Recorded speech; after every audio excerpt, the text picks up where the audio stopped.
Viewers welcome back after the break. ਹਾਂਜੀ doctor ਸਾਹਿਬ, ਸਾਡੇ ਦਰਸ਼ਕਾਂ ਨੂੰ ਦੱਸੋ ਅੱਜ ਦੇ ਦਿਨ ਦੀ ਵਰਲਡ ਹਿਸਟਰੀ।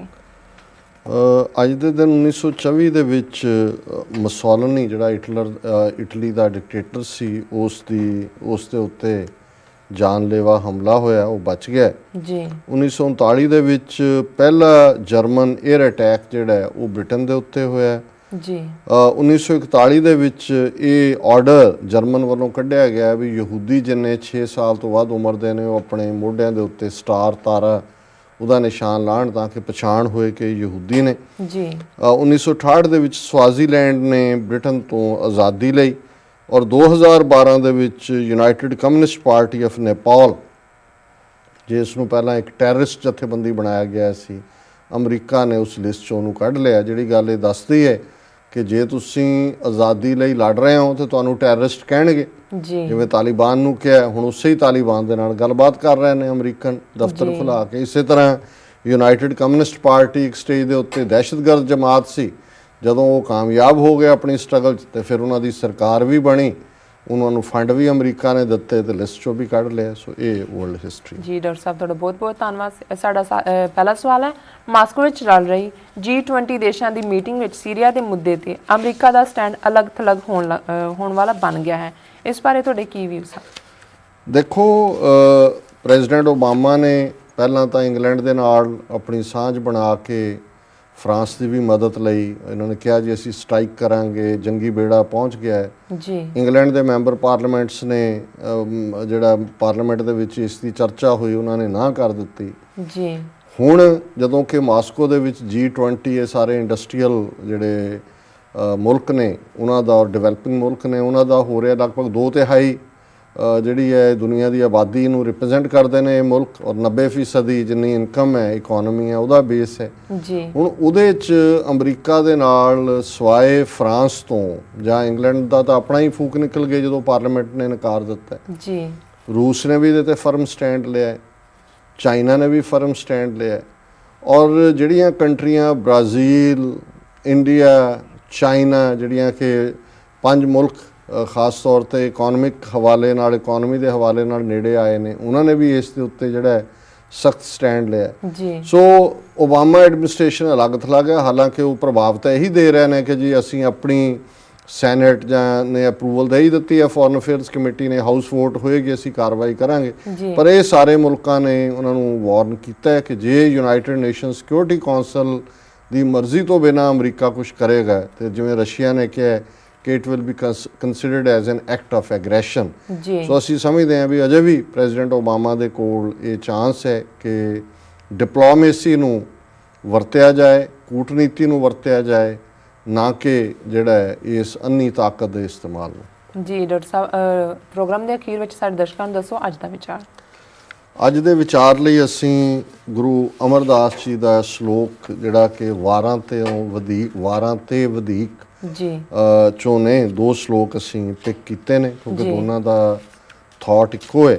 ਜੀ। ਪਹਿਲੇ, ਹੋਵਾਂ ਪੰਡਤ ਜੋਤ ਕੀ, ਵੇਦ ਪੜ੍ਹਾਂ ਮੁਖਚਾਰ, ਨਵਾਂ ਖੰਡਾਂ ਵਿੱਚ ਜਾਣੀਆਂ ਆਪਣੇ ਚੱਜ ਵਿਚਾਰ, ਬ੍ਰਾਹਮਣ ਕੈਲੀ ਘਾਤ ਕੰਜਕਾਂ, ਅਣਚਾਰੀ ਕਾ ਧਾਨ, ਫਿਟਕ ਫਿਟਕਾ ਕੋੜ ਬੱਧੀਆ, ਸਦਾ ਸਦਾ ਅਭਿਮਾਨ, ਪਾਹੇ ਏਤੇ ਜਾਹੇ ਵੀਸਰ, ਨਾਨਕਾ ਇੱਕ ਨਾਮ, ਸਭ ਬੁੱਧੀ ਜਾਲੀਐ, ਇੱਕ ਰਹਿ ਤਤ ਗਿਆਨ, ਮਾਥੈ ਜੋ ਤੁਰ ਲਿਖਿਆ, ਸੋ ਮੇਟ ਨ ਸਕੈ ਕੋਏ, ਨਾਨਕ ਜੋ ਲਿਖਿਆ ਸੋ ਵਰਤਦਾ, ਸੋ ਬੂਝੈ ਜਿਸ ਨੂੰ ਨਦਰ ਹੋਏ।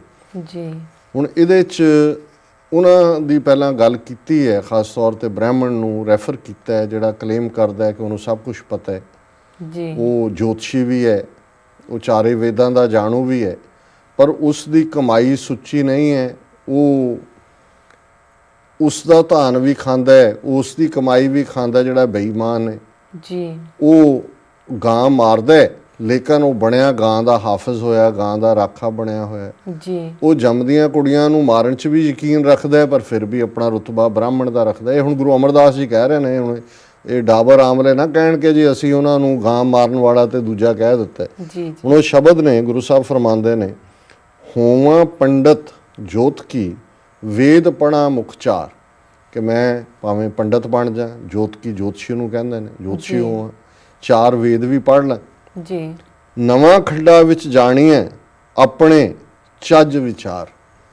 ਇਹ ਪੜ੍ਹਨ ਜਾਂ ਜੋਤਸ਼ੀ ਬਣਨ ਨਾਲ ਗੱਲ ਨਹੀਂ ਕੁਝ ਬਣਨੀ, ਤੁਹਾਡੀ ਰੈਕਗਨੀਸ਼ਨ ਸਾਰੇ ਪਾਸੇ ਤਾਂ ਹੀ ਹੋਏਗੀ। ਧਰਤੀ ਦੇ 9 ਖੰਡ ਮੰਨੇ ਜਾਂਦੇ ਨੇ ਪੁਰਾਣੇ ਥਾਟ 'ਚ, ਜੀ ਜੇ ਤੁਹਾਡੀ ਥਾਟਫੁਲ ਕੰਟੈਂਪਲੇਸ਼ਨ ਹੈ, ਤੁਹਾਡੇ ਆਪਣੇ ਚੱਜ ਵਿਚਾਰ, ਤੁਹਾਡੀ ਆਪਣੀ ਸ਼ਖਸੀਅਤ ਔਰ ਤੁਹਾਡਾ ਉੱਤਮ ਖਿਆਲ, ਇਹਦੇ ਨਾਲ ਤੁਹਾਡੀ ਪਛਾਣ 9 ਖੰਡਾਂ 'ਚ ਹੋਏਗੀ। ਸਿਰਫ 4 ਵੇਦ ਪੜ੍ਹਨ ਨਾਲ ਜਾਂ ਪੰਡਤ ਕੁਹਾਣ ਨਾਲ ਜਾਂ ਜੋਤਸ਼ੀ ਬਣਨ ਨਾਲ ਨਹੀਂ ਹੋਏਗੀ। ਜੀ ਬ੍ਰਾਹਮਣ ਕੈਲੀ ਘਾਤ ਕੰਜਕਾਂ, ਕਿ ਜੇ ਬ੍ਰਾਹਮਣ, ਕੈਲੀ ਗਾਂ ਨੂੰ ਕਹਿੰਦੇ ਨੇ ਵੀ ਗਾਂ ਨੂੰ ਮਾਰਨ ਵਾਲੇ, ਜੀ ਘਾਤ ਕੰਜਕਾਂ, ਕੰਜਕ ਅਸੀਂ ਕੁਵਾਰੀ ਬੱਚੀ ਨੂੰ ਕਹਿੰਦੇ ਹਾਂ ਜਾਂ ਇਨਫੈਂਟ ਬੇਬੀ ਨੂੰ, ਜੀ ਜਿਹੜੀ ਫੀਮੇਲ ਹੈ। ਜੀ ਜੀ ਅਣਚਾਰੀ ਕਾ ਤਾਨ ਆਫਰਿੰਗਸ ਆਫ ਐਨ ਈਵਲ ਪਰਸਨ, ਕਿ ਜੇ ਬ੍ਰਾਹਮਣ ਆ ਕੰਮ ਕਰਦਾ ਹੈ ਤਿੰਨੋਂ, ਫਿਟਕ ਫਿਟਕ ਕੋੜ ਬੱਧੀ ਹੈ, ਫਿਟਕ ਕਹਿੰਦੇ ਦੁਰ ਫਿਟੇ ਮੂੰਹ ਜਿਹਨੂੰ ਕਹਿੰਦੇ ਨੇ, ਜੀ ਤੇ ਕੋਟ ਜਿਹੜਾ ਹੈ, ਕੋੜ, ਫਿਟਕ ਫਿਟਕ ਕੋੜ ਬੱਧੀ ਹੈ, ਕਿ ਉਹ ਫਿਟਕਾਰਾਂ ਵੀ ਨੇ ਤੇ ਕੋੜ ਦੀ ਤਰ੍ਹਾਂ ਉਹ ਨਕਾਰਿਆ ਜਾਏਗਾ। ਜੀ ਸਦਾ ਸਦਾ ਅਭਿਮਾਨ, ਜਿਹੜਾ ਕਿ ਇੱਕ ਹੰਕਾਰ ਦੇ ਵਿੱਚ ਰਹਿੰਦਾ। ਹੁਣ ਪਾਏ ਏਤੇ ਜਾਹੇ ਵਿਸਰ ਨਾਨਕਾ ਇੱਕ ਨਾਮ, ਜੀ ਪਰ ਅਖੀਰ ਉਹਨਾਂ ਨੇ ਕਿਹਾ ਵੀ ਇੰਨੇ ਗੁਨਾਹ ਵੀ ਹੋਣ, ਗਾਂ ਮਾਰ ਹੋਏ, ਬੇਬੀ ਬੱਚੀਆਂ ਨੂੰ ਮਾਰਨ ਵਾਲਾ ਹੋਏ, ਮਾੜੀ ਕਮਾਈ ਜਿਹੜਾ ਉਹ ਖਾਣ ਵਾਲਾ ਵੀ ਹੋਏ, ਜੀ ਪਾਹੇ ਏਤੇ ਜਾਹੇ ਵਿਸਰ, ਪਾਹੇ ਕਹਿੰਦੇ ਨੇ ਪਾਪ ਨੂੰ, ਕਿ ਇੰਨੇ ਜਿਹੜੇ ਕਾਊਂਟਲੈਸ ਸਿਨ ਨੇ ਇਹ ਵੀ ਭੁਲਾਏ ਜਾ ਸਕਦੇ ਨੇ। ਨਾਨਕਾ ਇੱਕ ਨਾਮ, ਜੇ ਨਾਮ ਦੇ ਨਾਲ ਕੋਈ ਜੁੜ ਜਾਏ, ਜੀ ਸਭ ਬੁੱਧੀ ਜਾਲੀ ਹੈ ਇੱਕ ਰਹਿ ਤਤ ਗਿਆਨ, ਪਰ ਉਹਦੀ ਸ਼ਰਤ ਇਹ ਹੈ, ਲੈਟ ਆਲ ਵਿਜ਼ਡਮ ਬੀ ਬਰਨਟ ਅਵੇ।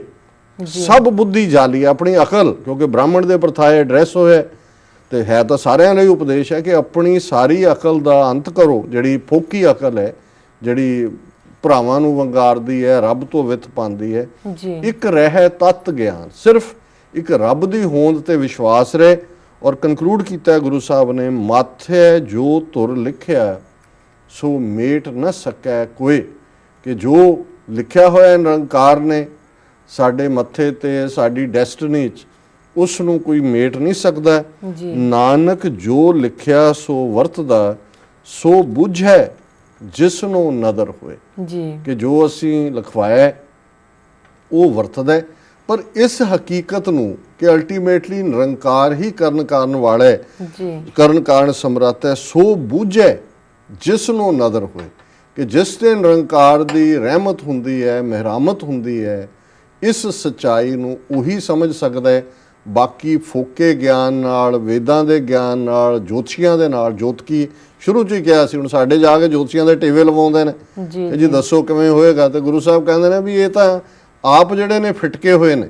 ਜੀ ਔਰ ਰੱਬ ਦੇ ਵਿੱਚ ਯਕੀਨ ਰੱਖੋ, ਜਿਹਨੇ ਸਾਨੂੰ ਜੋ ਵੀ ਬਣਾਇਆ ਉਹ ਰੱਬ ਦੀ ਬਦੌਲਤ ਹੈ। ਜੀ ਔਰ ਜੇ ਨਿਰੰਕਾਰ ਦੀ ਮਿਹਰਾਮਤ ਹੋਏ ਤੇ ਅਸੀਂ ਹੋਰ ਵੀ ਜੋ ਭਲੇ ਗੁਣ ਨੇ ਉਹ ਨਿਰੰਕਾਰ ਸਾਨੂੰ ਬਖਸ਼ ਸਕਦੇ। ਜੀ ਸੋ ਇਹ ਗੁਰੂ ਅਮਰਦਾਸ ਜੀ ਦਾ ਅੱਜ ਦੇ ਲਈ ਥਾਟ ਫॉर ਦਾ ਡੇ। ਜੀ ਡਾਕਟਰ ਸਾਹਿਬ, ਤੁਹਾਡਾ ਬਹੁਤ ਬਹੁਤ ਧੰਨਵਾਦ।